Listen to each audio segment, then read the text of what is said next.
This is your Suraj sir.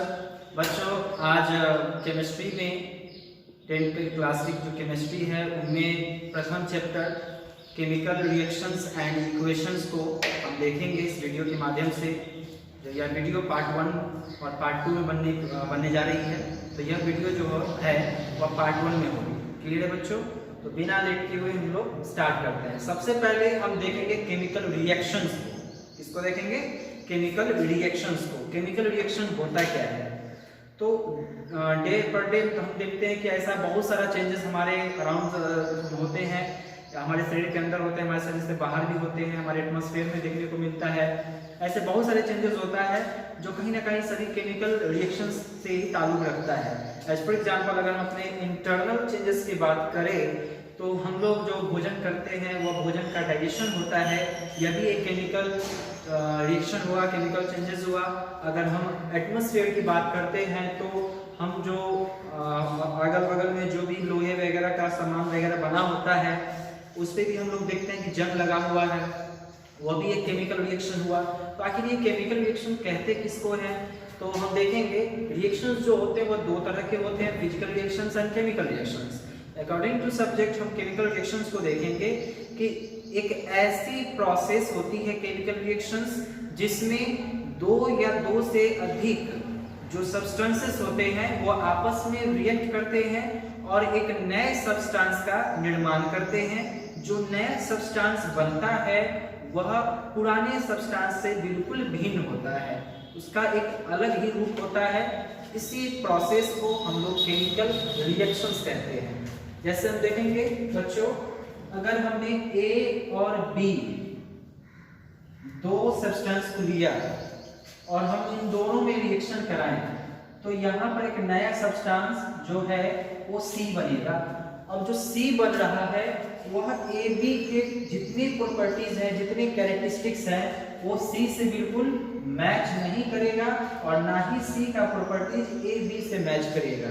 तो ये जो है वह केमिकल रिएक्शन के कारण ऐसा होता है। ठीक है बच्चों? अच्छा, अब हम आगे देखेंगे केमिकल रिएक्शन में जो सब्सटेंस पार्टिसिपेट करते हैं, भाग लेते हैं, जैसे ये दोनों ए बी भाग लिए तो इन दोनों को हम लोग बोलते हैं रिएक्टेंट। क्या बोलते हैं?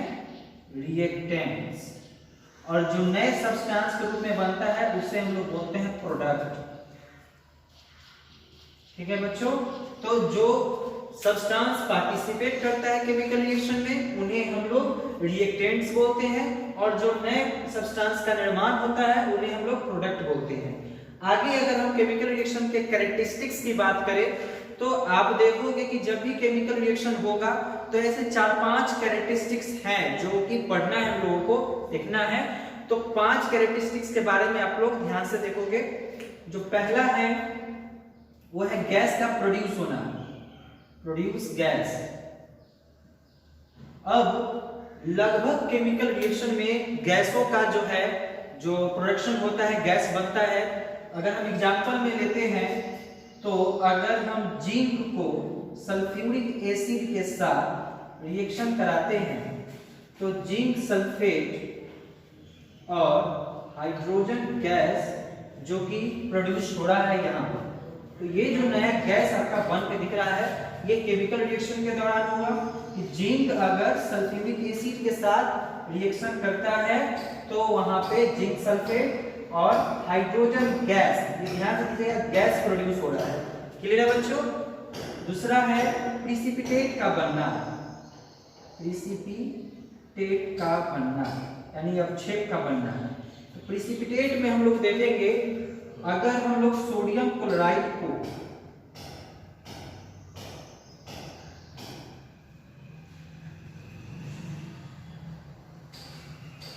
सिल्वर नाइट्रेट के साथ रिएक्शन कराते हैं तो हमारा सिल्वर क्लोराइड और सोडियम नाइट्रेट बनता है। ये जो सोडियम नाइट्रेट बच्चों बना, ये सोडियम नाइट्रेट ये एक प्रिसिपिटेट है इस पूरे रिएक्शन का। क्लियर है बच्चों? तो हम देखें गैस का प्रोडक्शन होना, प्रिसिपिटेट का बनना और नेक्स्ट पॉइंट है change in colour. Change in colour. बच्चों जब हम केमिकल रिएक्शन करते हैं या हमारे चारों तरफ जो केमिकल रिएक्शन होता है तो उसमें कलर का चेंज होना भी एक अहम कैरेक्टरिस्टिक्स माना जाता है केमिकल रिएक्शंस का। जैसे आप देखोगे कि एक लोहा जो नया होता है ना, वो ग्रे टाइप का होता है। जब उसमें लोहे में ऑक्सीजन या फिर वाटर का जो है रिएक्शन होता है दोनों में, तो जाके वो लोहे का कलर जो होता है वो ब्राउन कलर का होता है। यानी ये शो कर रहा है किस कैरेक्टरिस्टिक्स को, गैस कलर में बदलने वाली कैरेक्टरिस्टिक्स को। अब हम तीसरा देखेंगे चेंज इन टेम्परेचर। क्या देखेंगे? Change in temperature.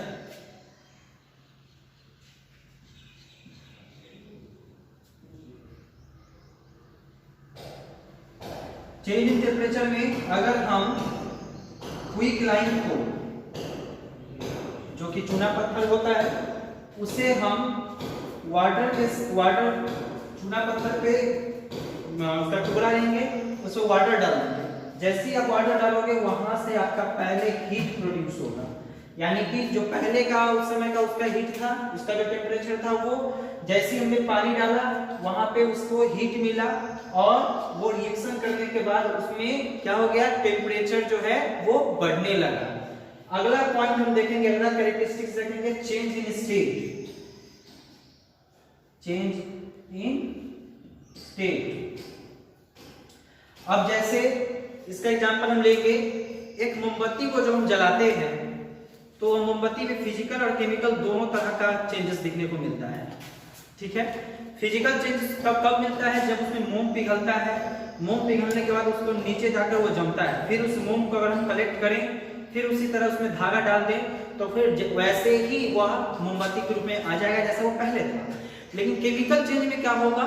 तो केमिकल चेंज में उसमें क्या है कि मोम एक तरफ पिघल रही है और केमिकल चेंज के दौरान उसमें गैस जो है वो प्रोड्यूस हो रहा है और वह गैस सॉलिड टू क्या हो रहा है, गैसियस स्टेट में जा रहा है। मतलब मोमबत्ती जो थी वो सॉलिड थी, जो आग लगने पे यानी केमिकल रिएक्शन के दौरान वह अपना स्टेट को क्या किया, डायरेक्ट गैसियस स्टेट में पहुंचाया।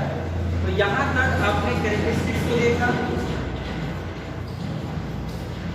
अब हम आगे देखेंगे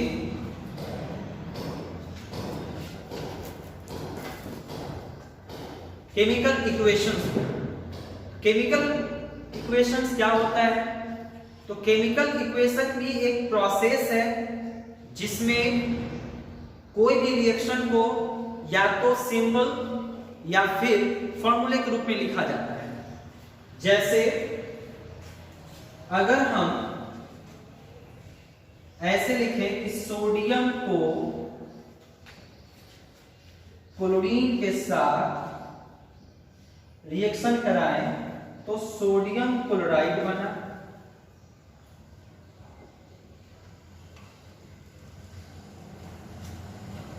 ये तो केमिकल रिएक्शन हो गया। लेकिन अगर इसे बोला जाएगा कि क्या ये इक्वेशन है, तो हम बोलेंगे नहीं, इक्वेशन नहीं है। क्यों नहीं है? क्योंकि इक्वेशन का जो डेफिनेशन होता है, इक्वेशन के अनुसार कोई भी केमिकल रिएक्शन तब तक वह इक्वेशन नहीं होगा जब तक उसे सिंबॉलिक या फॉर्मूले रूप में न लिखा जाए।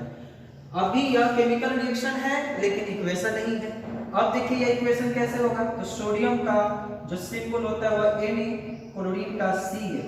अब इसको हम रिएक्शन करा के NaCl बनाए यानी सोडियम क्लोराइड बनाए। तो बच्चों ये भी एक रिएक्शन है लेकिन ये सिंबॉलिक और फॉर्मूले रूप में लिखा हुआ है, तो यह आपका इक्वेशन है।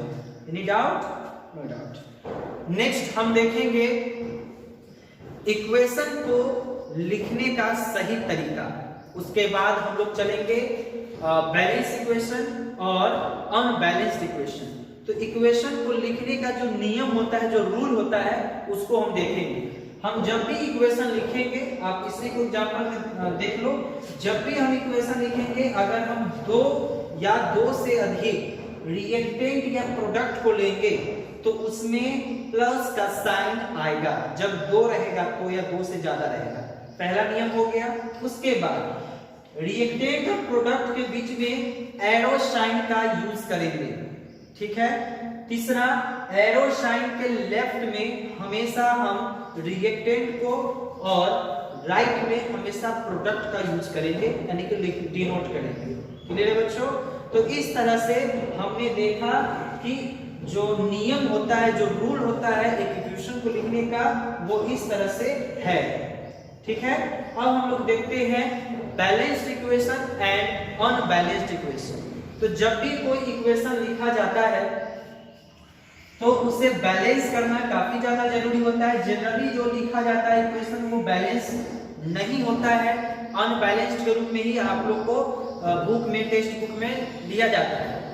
तो हम उसे बैलेंस करना सीखेंगे। तो बैलेंस करने का भी एक नियम होता है। बैलेंस करने का क्या होता है?